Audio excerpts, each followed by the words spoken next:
ในตู้ลำโพงเท่าไหร่นี่1,000อ้าวคือถูกแท้ซื้อใส่ถูกแท้พี่น้องเอาให้พี่น้องเอาให้ก็เดี๋ยวมาซื้อถามราคาว่าอยากได้ตู้ลำโพงได้พาหญิงมาซื้อเครื่องเฮ้ยเป็นเดี๋ยวๆวะยิ้มงามเด้ขี่ล้อครั้งแรกกันเลยไปซื้อซื้อเลยอย่ายุ่งไปไหมเก็บเอาทุกคนหัวสิเบิดได้เก็บละเงินบ่หอนด้วยแม่เก็บมีเครื่องไซส์แล้วก็เครื่องของอันตะยึงคำยึงครับเป็นแป้งเป็นอันแพมเพิร์ดนมเอียงบ่เลือกเอาตัวโตยาวนั่นบ่เจาะก็ได้ติดเนาะเจาะมันสิบ่ดังผู้จะมาต่อยอยู่หั่นบ่เจาะเนาะเอาเสื้อมัดนี่ละห้อยเลยมันดังพอเจาะนี่สบายดีทุกคนยินดีต้อนรับเข้าสู่ช่องติ๊กสาวลาวลองซานเด้อเมื่อกี้นี้ถ่ายแล้วเราบ่ได้กดถ่ายติบ่บ่เห็นมันบันทึกมาเบิ่งละเอ้ายังบ่ได้กดถ่ายตัวนี้ว่ะถ่ายบักอะไรเลยถ่ายอัน YouTube ให้เบิ่งอันนี้เพิ่นมาขายอันอีหยังก็ผักหวานกับอันผักหากว่ะผักหากมีมัดเดียวมัดเท่าเดิมนะมัน 5,000 อ้าวเบิดนี้บ่25มัด1 5,000ผักหวานก็ 5,000บ่อันนี้10ผักหวาน10ผักอันห่างนี่ 5,000 อันนี้มัดเดียวบ้างไหมเอาเอสซุปหอมสิเป็นเลาะเบิ่งตลาดตึ้งเอาผักอันเน่าเสื้อบ่ใส่ผักเน่าก็แซ่บเป็นพญานแล้วไปกินแล้วนั่นอันนี้มักไปหั่นข้ามแข้งเนาะแข้งอันนี้เอามามื้อนั้นไปเด็ดมาไปส่งนั้นผักหวานผักหากคือน้อยใช่ป่ะผักหวานนี่แต่มันเดียวซุปกินแซ่บด้วยผักหากแม่นมากินแม่ส้มมันป่าวว่าเป็นหวานว่ะมักผุ่งตีมักผุ่งผักมันมีซอยดูผักหวานมักผุ่งหรือมักผาง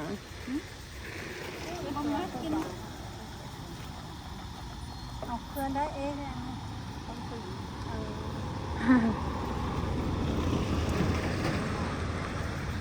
เดี๋ยว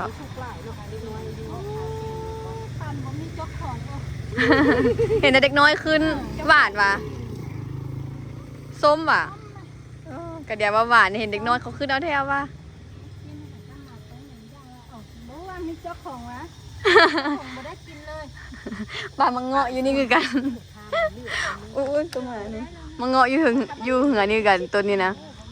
เด็กน้อยน่ะพากันมาแม่นกินอีพอละวานสุปุกว่ะเจ้าของไม่ได้กินแล้วมีแต่เด็กน้อยกิน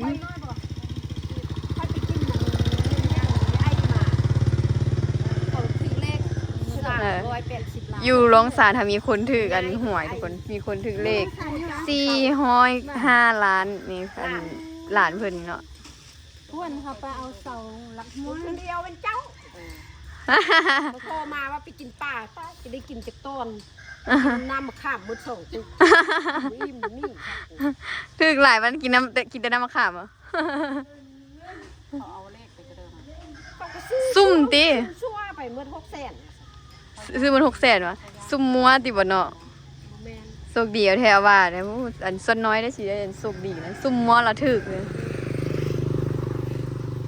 405 ล้านเขาเฮือน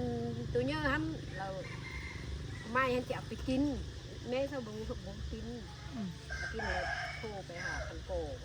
อย่ากินมันก้อยมันนำโชคมาให้โชคอันเด้อโชคถึกเล็กซื้อซุ่มซัวไปหมดเงิน600,000ได้400ก็ดีโอ้380เขาตัดอันว่าเขาตัดอากรเนาะ380ถึง405 ล้านได้ตัวจริงแม่น380เป็นบ่เขาก็ซื้อน้ำลงโอ้ก็ดีแล้วได้สำนักพันเท่า4 บาทแต่นั้นมื้อแรงงวดมื้อแรงนี่เฮานะอ้าวนี่ว่าเขาโอ้ยตื่นแล้วตั้งยังตื่นแล้วตื่นแล้ววะเฮ้ยตื่นละนะจอมยุงหากระเลิกเหียนนะก็จะหากระเลิกเหียนหากระเลิกสอน เดี๋ยวเขาไปเฮ็ดไม้อันนั้นเขาโตก่อนทุกคนไม้อันนั้นน่ะเมื่อกี้ติ๊กทายแล้วบ่ได้เนาะ บ่ได้กุดทายไม้ที่เอามาสี่อันอหย่างก็เอามาห้อยใส่ข้างหน้านี่นะห้อยใส่นี่เนาะอันก็อันนั้นมันดังนะอีแม่ว่าภาษาไทยบ่ฮู้หรอกมันอหย่างเนาะภาษาลาวนี่ว่าบังกะโลว่าซั่นอีแม่ว่าบังกะโลนี่ไม้ติดอันเอามาแต่มือนั้นมือเขาไปตัดไม้พุ่นอันนี้นะเดี๋ยวมือไปตัดไม้อันเอาไปเฮ็ดมุงหลังคานะแต่ว่ายังบ่ทันจนว่าลืมบ่ทันได้ตัดปานนี้มื้อนี้สิเอามาเลื่อยจนว่าลืมข่าวพอดีมื้อนี้คิดออกก็เลยว่าสิมาเฮ็ด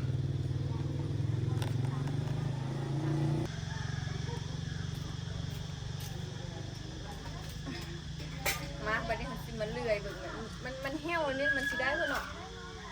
แตกแล้วไปเซิร์ชเบิ่งก็บ่เห็นบ่ว่าสิไปเบิ่งวิธีเฮ็ดเขาก็จะได้เจาะหูบ่เนาะน่าจะได้เจาะว่ะหรือว่ามัดอันนี้ว่ะมัดอันนี้ล่ะแขวนบ่เอาผู้ใดฮู้บอกเลยเด้อจะสิตัดไว้แต่ว่าบ่ทันได้เจาะ ผู้ใดฮู้ล่ะคอมเมนต์บอกเลยเด้อว่าบ่เคยเฮ็ดคือกันหาอีแม่ก็บ่ฮู้ก็เจ้าได้เจาะหูแล้วเอาเสือกมัดแล้วจึงมัดใส่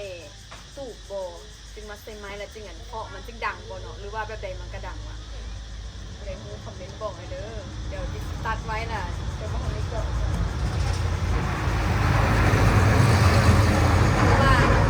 ว่าตัดแล้วล่ะเอาเสือกมัดจนกินแล้วเขาเคาะมันก็ดัง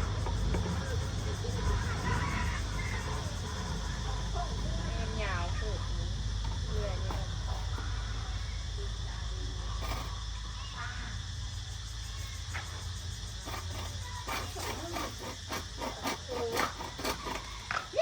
ให้เห็นเนี่ย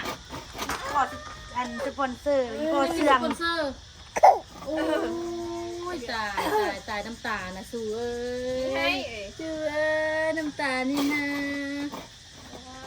แม่เป็นอะไรนี่นะ เราบ้างว่าเจ๊บ้าง เรื่อยสองคนวะ เลือก2 คน3 คนเลย เอาคนหนึงเจ้าหันดิ โอ้ย เอ็ดมือเบาๆก่อน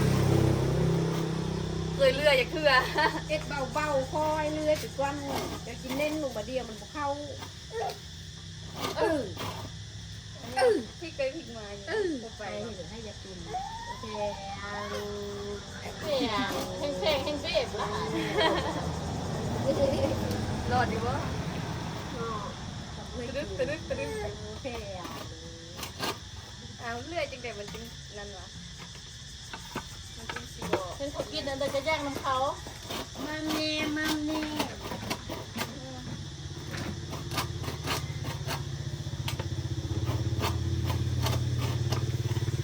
พัทลีดูพัทลีเลย เล่นเลยค่ะเล่นอย่าเล่น กันเลย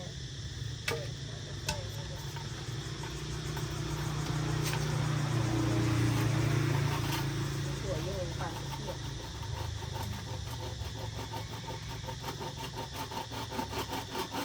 ปลาลูกสาวปก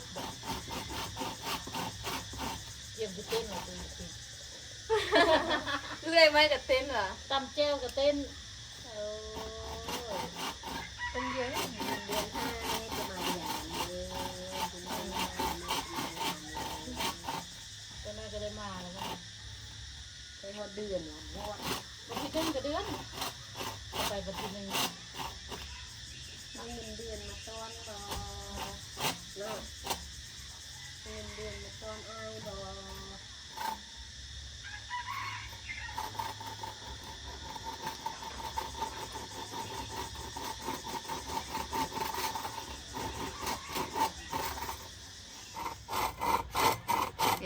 เรื่อยชิเรื่อยให้เบิ่งเป็นว่า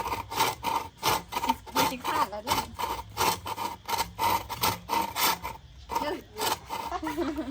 เผ็ดเคี้ยว คนจีออก จับพี่ไหม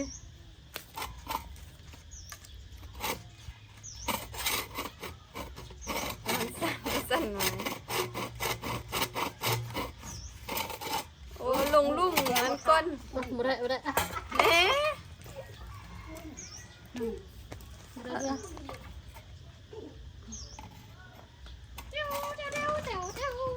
เอาลงลุ่ม ค่อยหั่นไปหั่นหัก มือบุเที่ยงน่ะมือเที่ยงแล้วมันจัง มันก็ยืด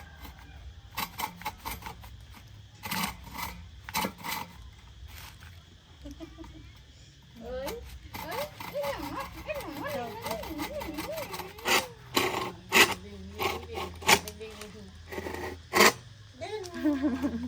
ก็มันคือบุคง เบี้ยวให้เบี้ยวมาอยู่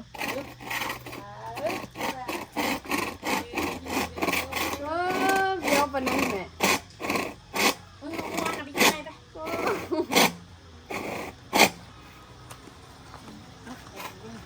อันนี้ก็จีเบี้ยวอีก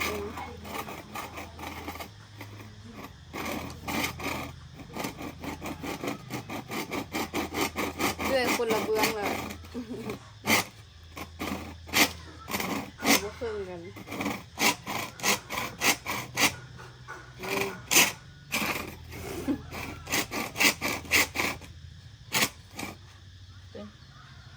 เรียกว่าเข้าบันดึก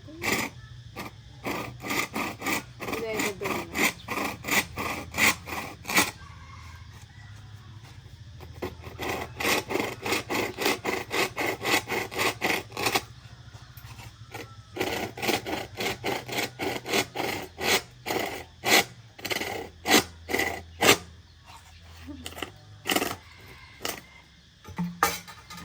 โอ้ยยังเรียกอยู่ตรงบนมันพอเตะใหม่สิมันบกเข้าหน่ะเข้ามานี่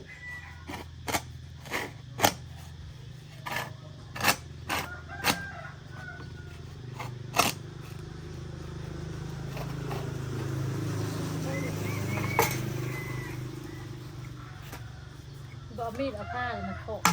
เฮ้ยเลยละอันนี้ก็เอามีดเอาวะ ได้ ท เอาสมเด็จ เอาส้มเดี๋ยววะนี่บอกนี่ เดี๋ยวว่า เออ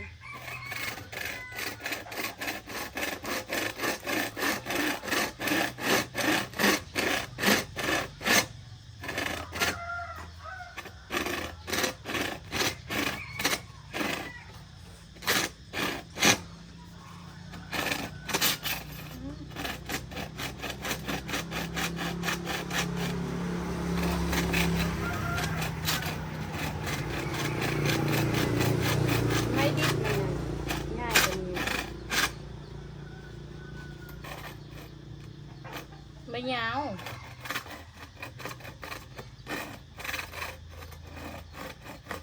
เอาค่าเดินกับเรือตรงนี้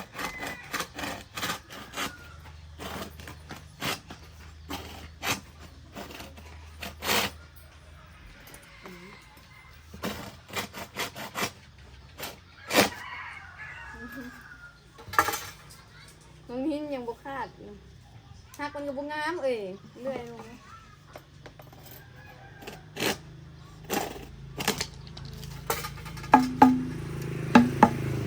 เจาะหูเนี่ยเจาะหัวนี่หว่าหรือว่าบริเจาะวะ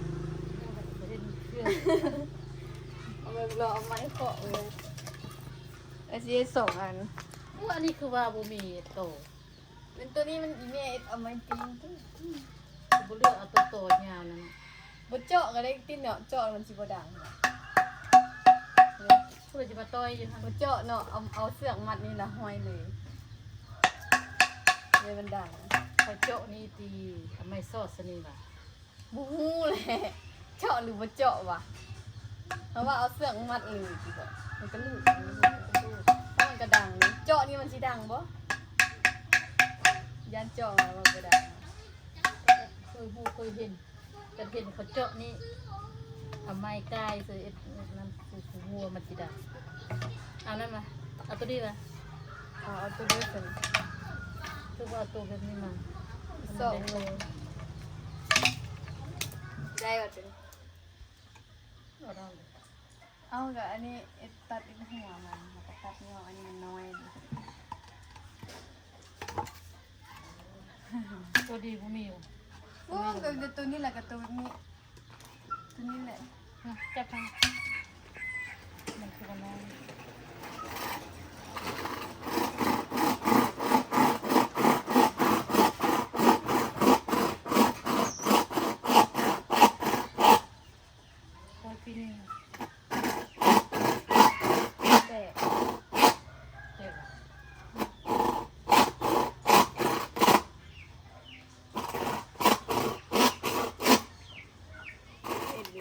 านเขาก็มีจะเป็นตู้เป็นซื่อเนาะไอ้แตกต่างไอ้ประดับใส่อยู่สิ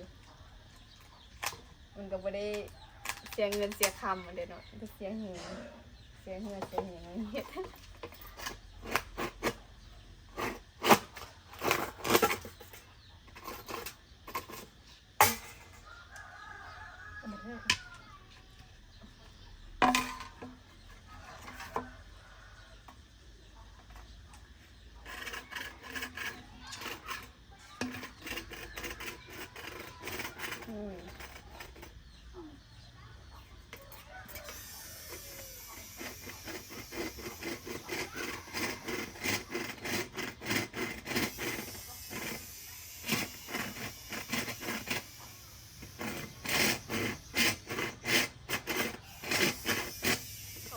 วันนี้เขาจะมาล้างน้ำทุกคน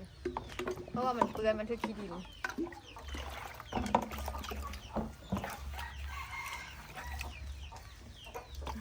เอิ้นไว้อีหยังกับบูฮูเลยเนาะอีเมกับบูฮูเป็นว่าเคยเห็นแต่เต้สมัยเหียนแต่เจ้าตีกระเลงเข้าหูเหียน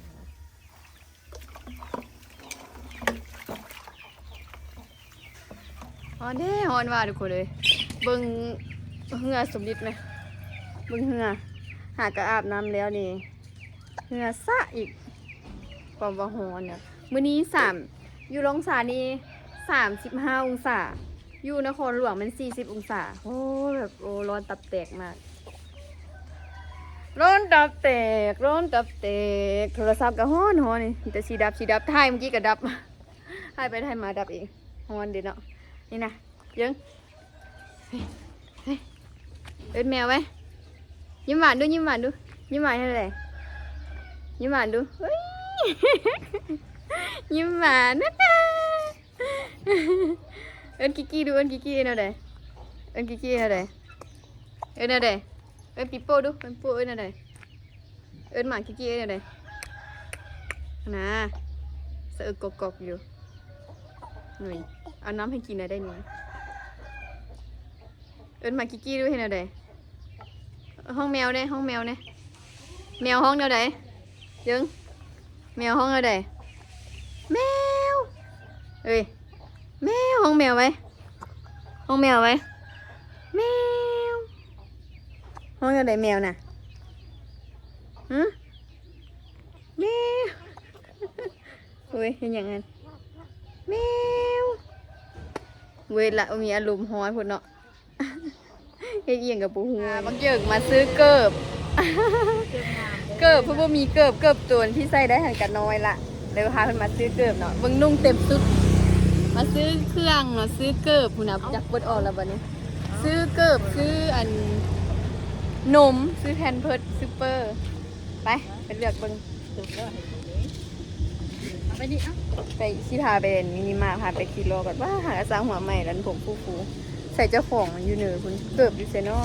เครื่องงามมาเยอะ บอกสีแดงอยู่เหนือคุณวะเกิบนะ มีเกลือเป็นน้อยบอก โอ้เดี๋ยวกระเจออก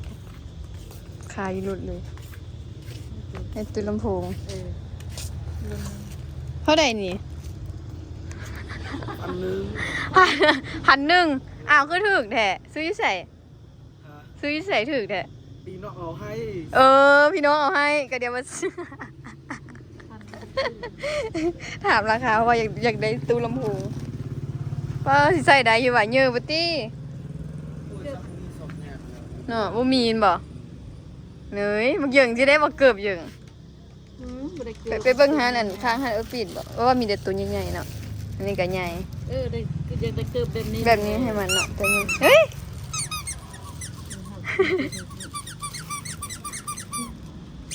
อยากได้บ่ไปเบิ่งหาเอาปิดได้เบิ่งอยู่ถึงปะหานอันจูอยู่บนหานจีนบ่ได้ซ้ำทุกคนมาเบิ่งหานที่2ว่าจะมีบ่ถามเพิ่น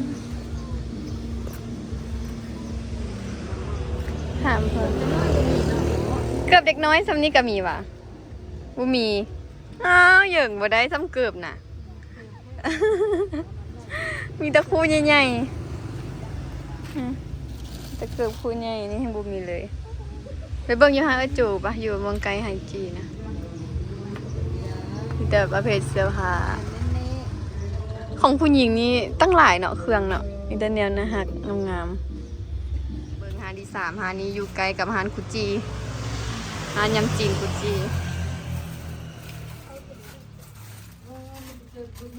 มีบ่ ไม่ได้เกี่ยวกับซน ใหญ่บ่ติเนาะ กำของมันอยู่อยู่มันไปบ่ได้ มีแต่แบบนี้เนาะตัวมันเป๊บๆๆมันน่ะบ่มี มัดซน บ่มี ซนจึงได้ แล้วเหยิงบ่ได้มา35แล้วบ่ไ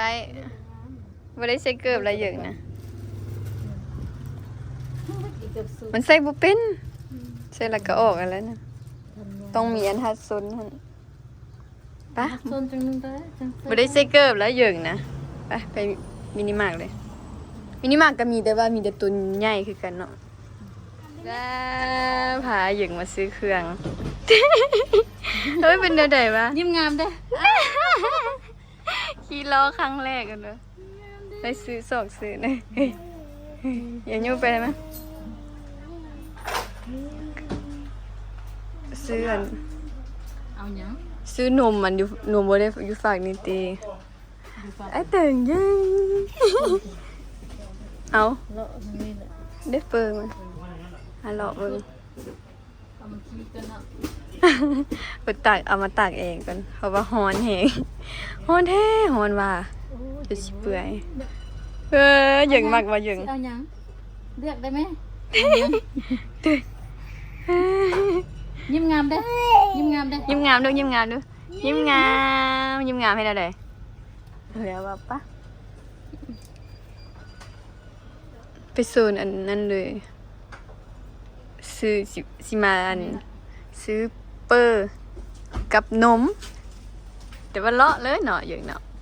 เลาะก่อนเนาะเลาะก่อนยังซื้อเนาะ สู้เบิดเหรอ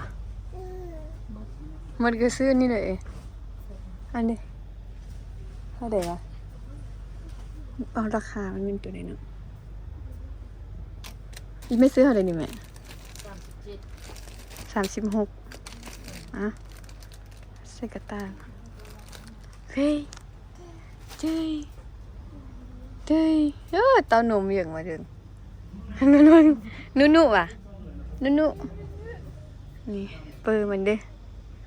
นม เท่าใด ยูโน่เขาเด้ยูนิเซน25ยูโน่เขาเด้ก็เซนซาวดึงกัน มันแต่บ่มีเลย 5,000เอาแล้วไหมตัวเหยิงนี่กินเบอร์2แล้วเล็กตัวเย็นเบอร์2ว้าหมวกออกละ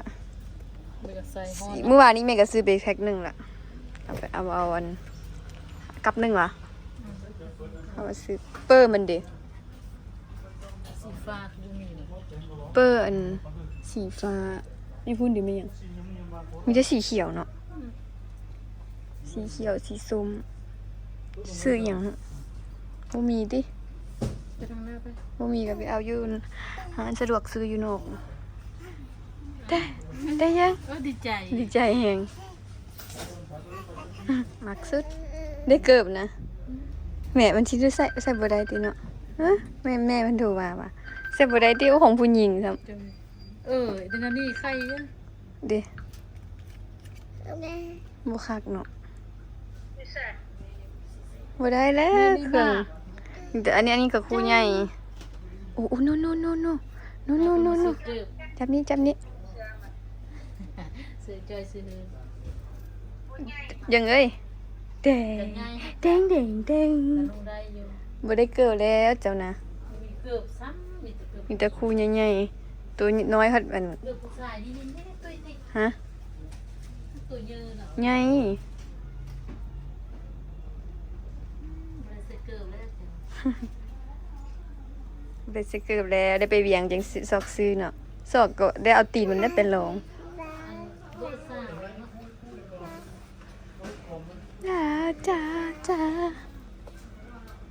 จ้าเอาอีหยังอีกคือเครื่องเฮือนเฮามีหยังหมดเด้อแม่มันหนุ่มบ่ เอานมให้ตะหยึงเนาะเอานมเนาะเอาบ่เอาบ่ ขนมหวานน่ะ เอาขนมอันเคียบกุ้งเครื่องเฮือนเดี๋ยวเบิดก็ซื้อไปเลยนี่อย่างนี้หุ่นน่ะมีแต่สิแย่มือเอาหั่นเอานี่ ขนมเขาเจ้าขายหน่อยฝากได้ปะนี่เดี๋ยวมันใหญ่มันสิมาคาดเอาอันพวกอันนี้นะเนาะ ปื อันนี้ปืนเป็นรถนี่ เป็นรถ ตอนนี้ยังบ่ฮู้คาดตอนนี้นะนี่ได้เห็นอีหยังแล้วอยากจับใส่เกาะขนมเคียบกุ้งมันเด้4,000จ้าดีใจบ่ นิ่มได้นมนะ ดีใจบ่ขอบใจว่ะอื้อขอบใจหุ่นน่ะเอ็ดหน้าคือๆซะเอ็ดหน้าคือๆซะเอาได้ถุงเดียวให้มันขนมไดโนเสาร์อีกจังอันนี้ถุงหนึงเนาะ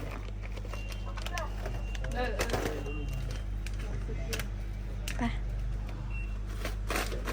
เดี๋ยวไปสอบเบิ่งซื้อเครื่องไซส์อย่างอีกเดี๋ยวมันก็บ่ได้กว้างหลายนะทุกคนแบบเลาะไปเลาะมานี่ก็อันนั้นละจำละมาโซนนี้อีกมาเอานมเหรอซื้อนมไปกินแพ็คหนึ่ง24,000ดีหน้าเพราะว่าอยากเพิ่มน้ำหนักไง เอารสสลีกับรสหงเขาไม่ยัง เสื้อข้าวเปียกมันกินละ เอา2อันไม่ยัง หมูฝอย มันจียำได้สมบอก เอาต้มซื้อนำข้าวจิ มันบ่ได้นั่นติคันมุนๆอันนี้มันสิกินได้อยู่ ต้มมันกับทั้งมุนเลยนะ มันเป็นสายเป็นเส้นคือเก่าได้ก็สังเกตเบิ่งอมเว้ยอมละลามันก็เป็นเส้นซื่อๆอันนี้แต่น้ำนัวมันออกมันบ่ได้เปื่อยนอกจากบดป่นข้าว กระบดเลย เอานี่แน่กับเท่าใด 38 บาท เอานี่วะเอาวะ เอาไปให้มันลอง บดใส่ข้าวก่อนนะ เรากินบ้างละ แจ่บอ คำเดียวเลย เขายังบ่ทันไล่เงินแต่ว่ากินขนมกันละ หมดเลย หมดแล้วติสิเอาเดี๋ยวอีกอีเมลเพิ่นเอาบ่สร้างอยู่หมู่เนาะขนมอันนี้บ่มักแล้วว่ะแม่ขนมไข่อะนะรองเท้าแต่แนวนี้เว้ยใหญ่ๆซะเนาะ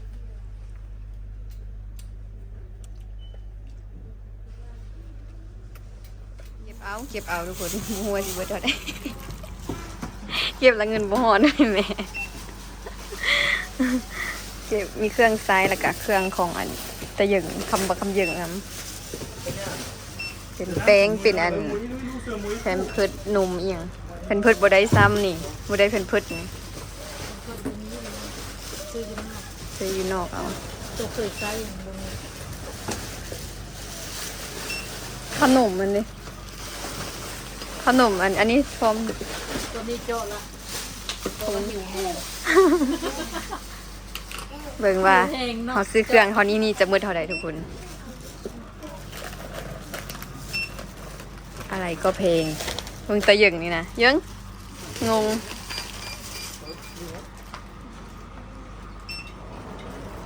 ทั้งหมดถึกอยู่400,000กับ1,000 กีบ400,000กับ 1,000 กีบทุกคนซื้อนี่หมดทั้งหมดนี่ อ่ะสแกนจ่ายจ้าอันนี้ก็มาฮอนเหือแล้วพี่ยังว่าผมขาด ซื้อเครื่องซัมนี้เอาบินไปบินจะซื้อแม่ทั้งยาเถอะ ยาไปเถอะไอ้ซื้อเครื่องเบิดนี่ได้หลายอันอยู่เลยคิดว่าสิเบิด5-6 แสนเป็นนี่นะเก็บเอาจากหนุ่มจากหนุ่มมันหนุ่มผู้ใหญ่หนุ่มเด็กน้อยแล้วก็เป็นแป้งบดยังบ่ได้แผ่นเพิดอีกนี่นะแผ่นเพิดนั้นมันนั่นยังอยู่แต่ว่าใกล้สิเบิดละเบิ่งละไปซื้ออยู่หาสะดวกซื้อเอาเนาะอันนี้ฟ้าวสิออกไปขายเลขนี่แหละก็บ่ได้ไปซื้อแล้วก็มีน้ำมูกน้ำมันมีอหยังน้ำปูน้ำปลาแล้วก็หมูฝอยเครื่องไส้นี่แหละทุกคนเป็นเครื่องไส้เป็นปลาพะนุ่มเป็นชู่อย่างนี้แหละเนาะนี่ก็ได้หลายอย่างอยู่มันก็มีทั้งราคาแพงแล้วก็แบบว่าแพงก็อยู่นอกแล้วก็ถูกกว่าอยู่นอกก็มีเนาะแบบสลับกันเนาะนี่ทั้งหมดนี้เบิด400,000กับ1,000 กีบเนาะ400,000 1,000 กีบเนาะ ทุกคนว่าถึกหรือแพง แต่อีหยังมันก็แพงอะไรคือว่าแล้วเนาะเขาก็ขายไปตามอันตามอีหยังตามมันเลทเงินนะเนาะมีอันถืออันแพงปะปนกันไปเอาสำหรับคลิปวิดีโอนี้ติ๊กก็ขอตัวลาทุกคนไปกันเด้อฝากทุกคนกดติดตามกดไลค์ช่องติ๊กสาวลาวลงซานเด้อเพื่อเป็นกำลังใจในการทำคลิปต่อไปเดี๋ยวสิได้ออกไปขายเลทต่อแล้วนี่นะบ๊ายบายคือตาเหยิงนะบ๊ายบายดูเหยิง บ๊ายบายด้วย บายเน่ บ๊าย บาย บ๊ายบายดินะ บายได้ไหม บาย บายจุบลาได้จุบลาได้หวาอ้า ยิ้มหวานได้ ยิ้มหวานใช้กล้องได้ยิ้มหวานได้ยิ้มหวานแนวไหนอุ้ยตีหน้าตัวเองอยากนอนแหงทุกคนขี่รถมาเพื่อนสะออนแหงอยากนอนแหงอ่ะไปแล้วบัดนี้นะไปเจอกันคลิปหน้าเด้อ